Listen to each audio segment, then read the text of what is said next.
It's been talked about for years. The possibility of Sunrail pulling into the intermodal facility at Orlando International Airport. So what is standing in the way of bringing Sunrail here? I think what's standing in the way is really the people just everyone's working together to figure out what is it going to take, what is the price, to do so, and then who should be the partners working to get that to make it happen. And if it did happen, the Greater Orlando Aviation Authority's new CEO, Kevin Tebow, says that rail connection could be life-changing for locals who are limited in where they work and travel because of a lack of transportation. It could also ease traffic if travelers can hop on a train to the airport instead of drive. Like a month ago, I picked up my daughter here and the traffic was really backed up, and she had to wait for me forever to get to her. And then coming in for this flight, when I was flying out, I was a nervous wreck that I was going to miss my flight because they were saying the parking garages are all full. Sunrail talks are in the very early stages, and there's no timeline for the project because funding to make it happen is currently tied to the approval of Orange County's transportation sales tax proposal. Right now, the automated people mover is the only rail operating at OIA's Intermodal, shuttling passengers between the North Terminal and the new South Parking Garage. But it can accommodate 2 more rail lines. Brightline's coming. 2023, it's happening. Right.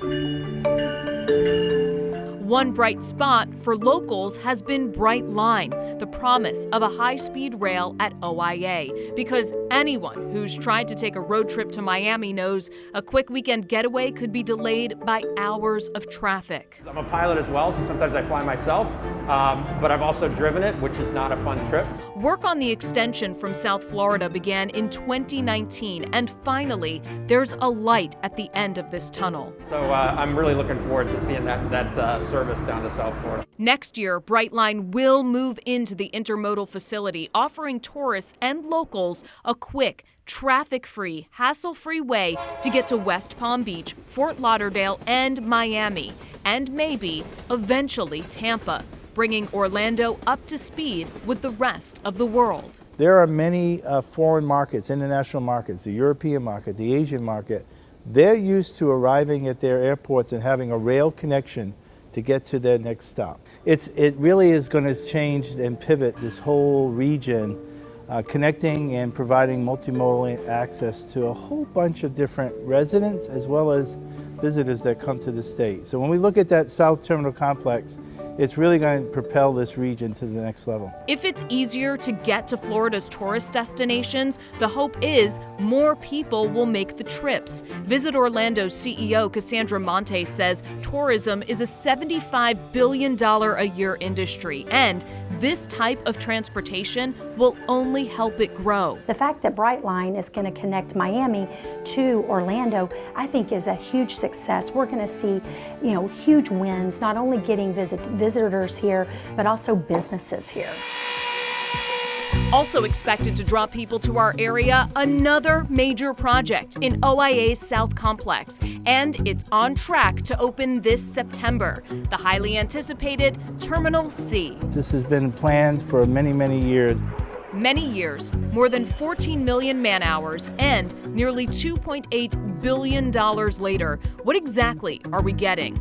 Phase 1 has 15 gates that can accommodate up to 20 aircraft and an additional 10 to 12 million passengers every year, which both the airport and Visit Orlando agree we need because of the influx of new residents and tourists. In 2019, Orlando was the most visited destination in the country with 75 million visitors. We're seeing amazing numbers, and in fact, air capacity is over pre-pandemic times. So, we're seeing that there's going to be a demand and a need for this new terminal as well as other transportation opportunities. But Terminal C is not just about capacity. Airport officials say it's an experience, the Orlando experience.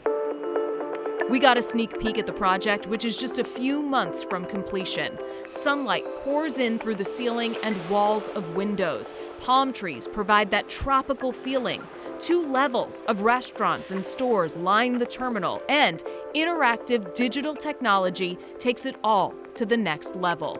The goal? To make it a place you wouldn't mind spending time. Devin Ramacki, Senior Director of Engineering and Construction, has overseen almost every aspect of this project. It's a big sense of pride just to get this done. Ramacki says they learned a lot from the original terminals and designed Terminal C to be more energy efficient, easier to navigate, and more convenient from the moment you get on the grounds. As soon as you park or get dropped off, you go see an agent, drop your bag, go to the TSA checkpoint, automated screening lanes, which helps with that quickness through the TSA checkpoint. And then you literally walk into the airside concourse. That's right, no more going up and down between levels when you get to the airport or taking a shuttle to your gate. Ramacki says check-in kiosks, automated TSA screening lanes, and facial recognition for international travelers will all get you to your gate faster. And the advanced baggage handling system will get you on your way home faster. It gets bags off the plane in just minutes, regardless of weather holds or ground stops. And it will track them too. It helps out with reliability because it's 100% RFID tracked, so we don't have to lose bags. When Terminal C opens in all its glory, JetBlue will be ready for takeoff. International carriers like Lufthansa, Aer Lingus, and even Hawaiian Airlines, Thibault says, will likely follow. And eventually, so will Phase 1X, 4 more gates that already have foundations. We actually have an application in place right now up in Washington to be able to draw down some of the infrastructure money that was in the recent Jobs Act to be able to finish that expansion. And if you could believe it, even more phases and more gates are planned after that. We've master planned Terminal C for 60 gates, Terminal D in the future for another 60 gates, and then we could build some more. Now we have 4 runways. We don't need any new runways. We can handle anywhere between 80 to 100 million passengers a year. So we have plenty of room for growth. Growth that's expected and almost certain as more people come to the Sunshine State to live and play.